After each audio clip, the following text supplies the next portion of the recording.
It began not with a political rally or a diplomatic cable, but with a routine trade filing in Washington that landed like a thunderclap in the corridors of power. In mid-January 2026, Volkswagen AG, Europe's largest automaker, submitted a comment to the Office of the United States Trade Representative that was as remarkable for its language as it was for its source. The company did not simply express concern or request clarification. It accused President Donald Trump's administration of a direct violation of international law.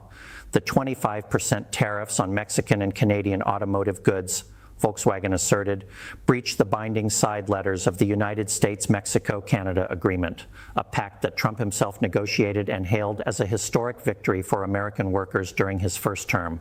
For those who track the tectonic shifts in global trade, the move signaled something far deeper than a corporate grievance.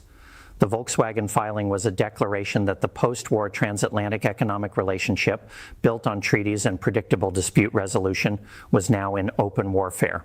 When a German industrial giant, which operates a massive plant in Chattanooga, Tennessee, and employs thousands of Americans, publicly calls out a sitting U.S. president for breaking the law, the story is no longer about tariffs. It is about the unraveling of the North American economic bloc and the collateral damage of the Trump administration's aggressive protectionism. To understand the stakes, one must look north to the fields of St. Thomas, Ontario, where the ground has already been broken for a monumental shift in the continental automotive landscape. It is here that Volkswagen, through its battery subsidiary PowerCo, is building its first overseas electric vehicle battery cell manufacturing plant. The price tag for this facility is staggering, part of an industrial commitment that could see Volkswagen receive up to $13 billion in production incentives from the Canadian federal government and the province of Ontario. This is not merely a factory, it is a declaration of economic allegiance, a $7 billion CAD anchor sunk into Canadian soil. The deal, finalized after intense negotiations in 2023, was a direct response to the U.S. Inflation Reduction Act. Canada and Ontario effectively matched the production credits offered south of the border to ensure that Volkswagen's investment and the tens of thousands of jobs it promises landed on their side of the Great Lakes. Deputy Prime Minister Chrystia Freeland was blunt at the time. There was a window of opportunity to prevent these companies from being lured entirely to the United States.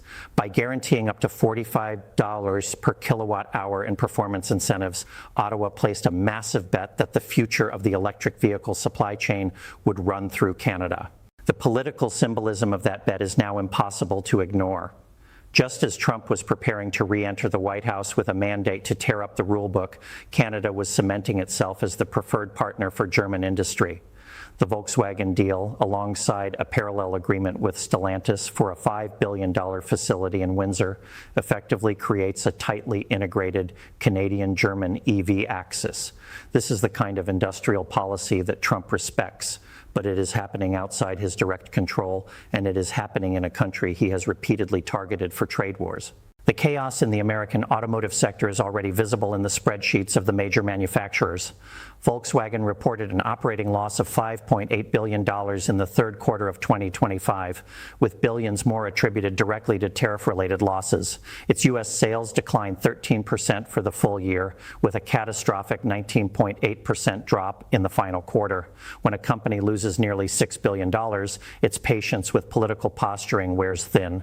The filing to USTR was not a diplomatic memo. It was a distress signal from a corporation being crushed between the millstones of Trump's trade policy. The mechanism of this destruction is complex, but devastatingly effective. Trump has imposed 25% taxes on imported goods from Mexico and Canada, citing national security concerns under Section 232 of the Trade Expansion Act.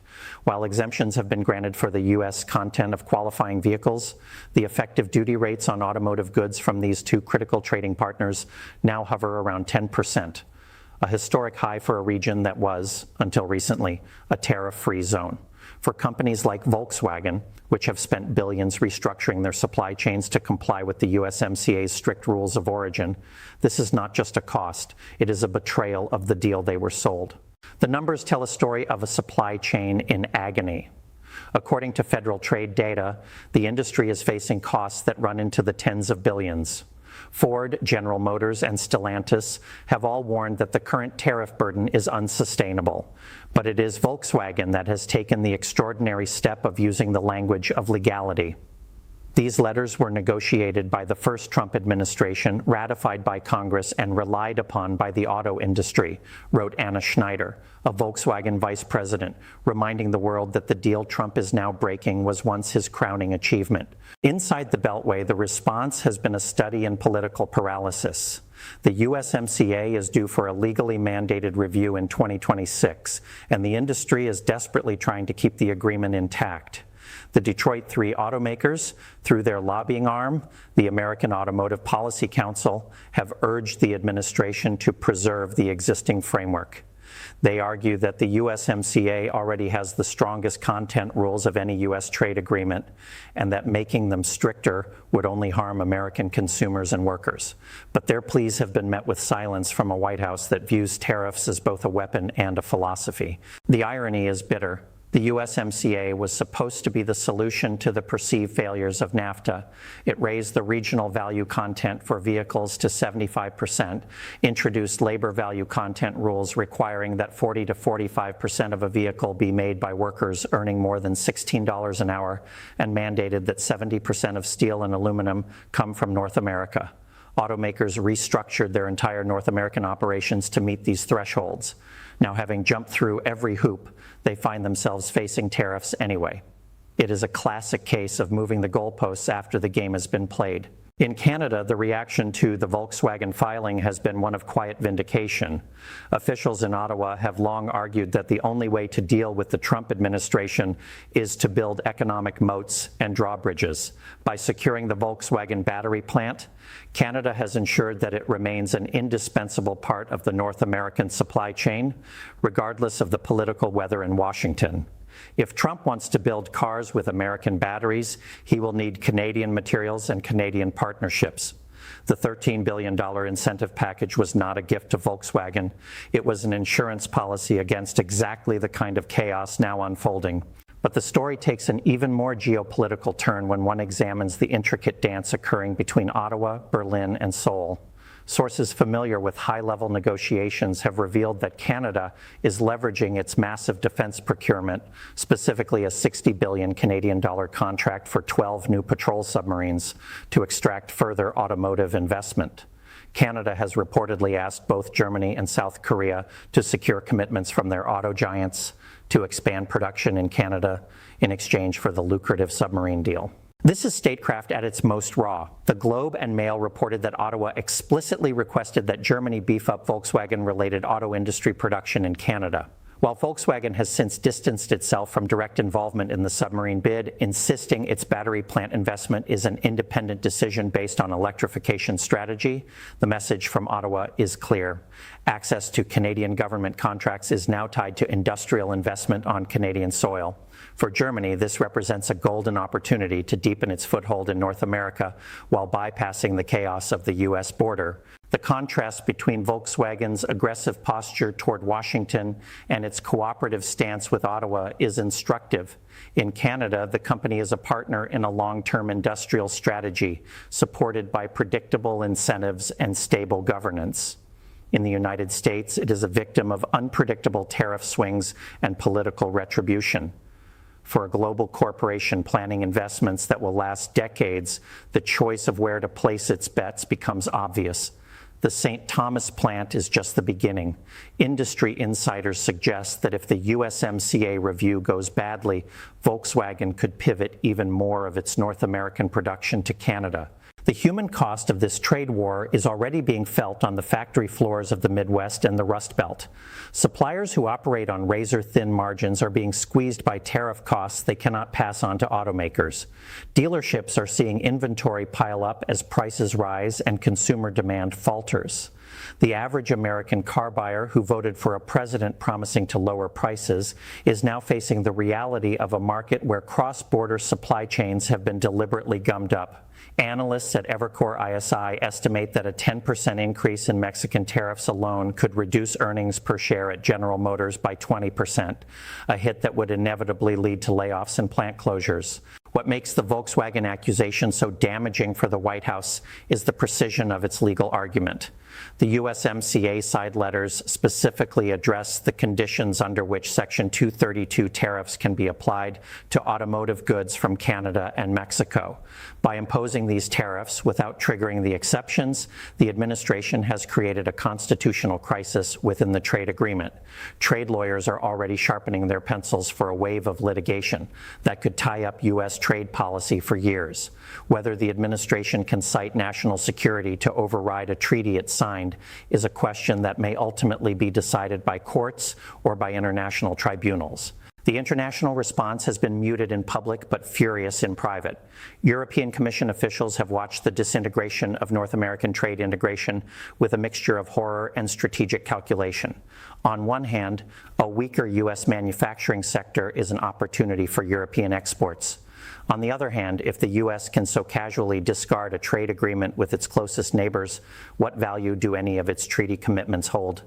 The transatlantic alliance, already strained by disagreements over defense spending and climate policy, now faces a fundamental crisis of trust. Looking ahead to the 2026 USMCA review, the battle lines are being drawn with unusual clarity.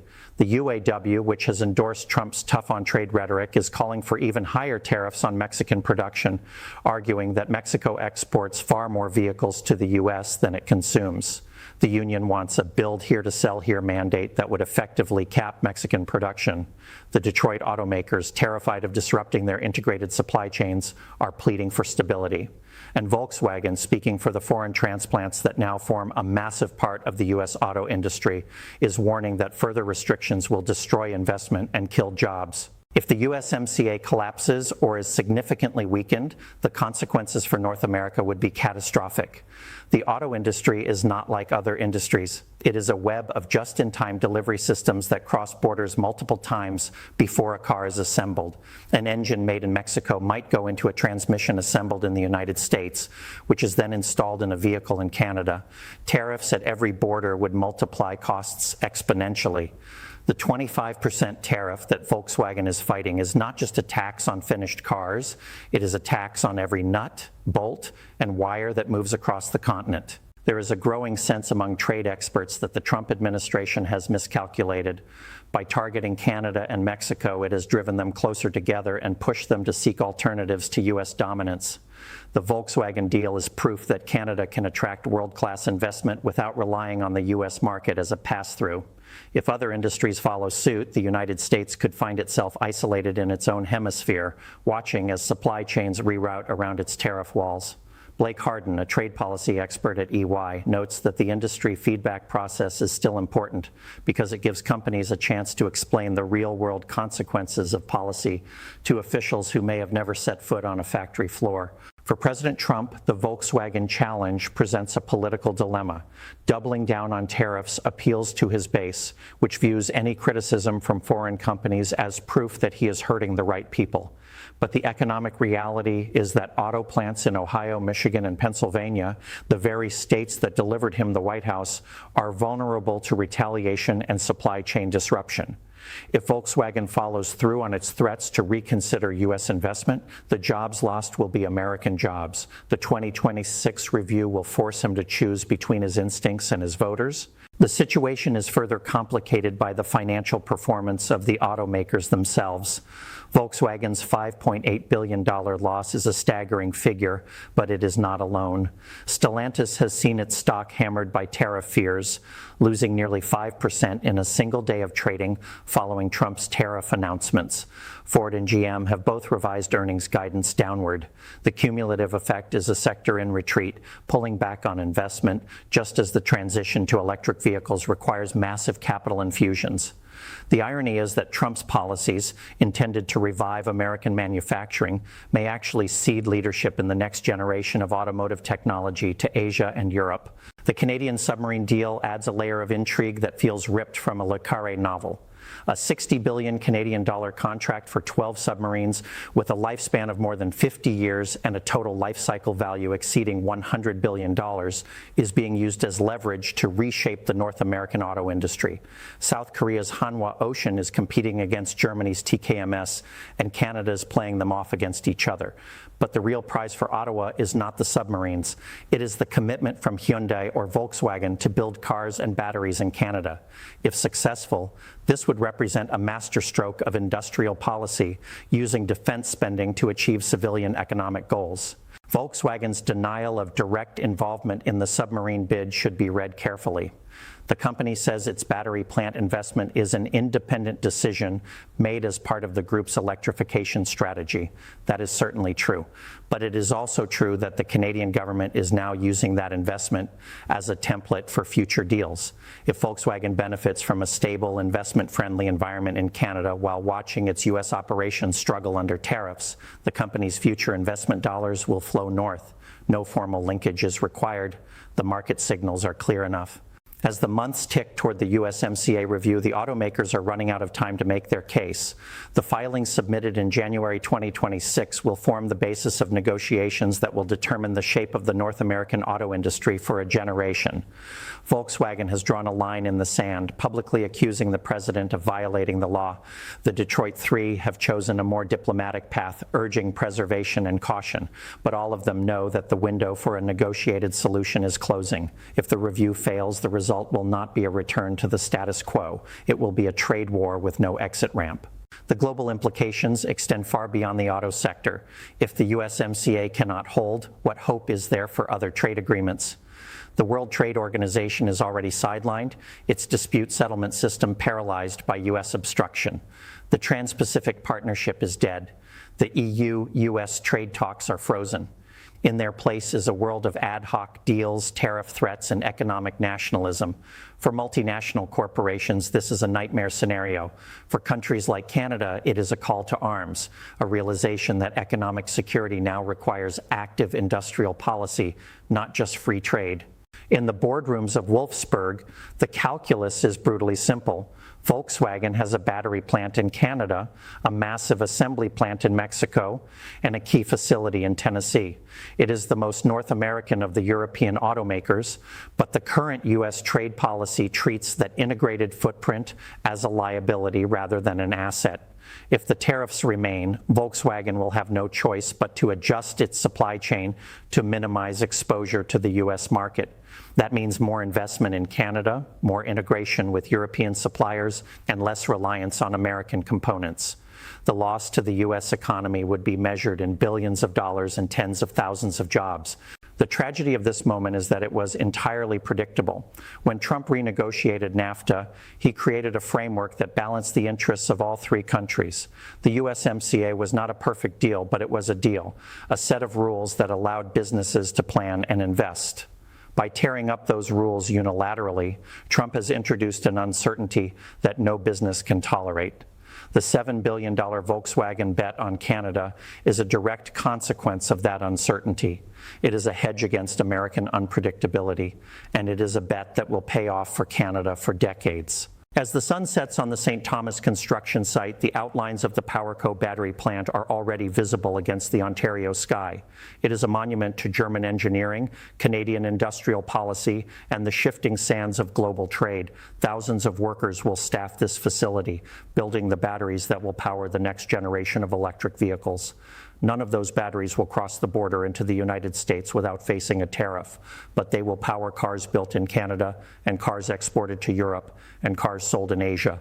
The United States, by closing its doors, has ensured that the future of automotive technology will be built elsewhere.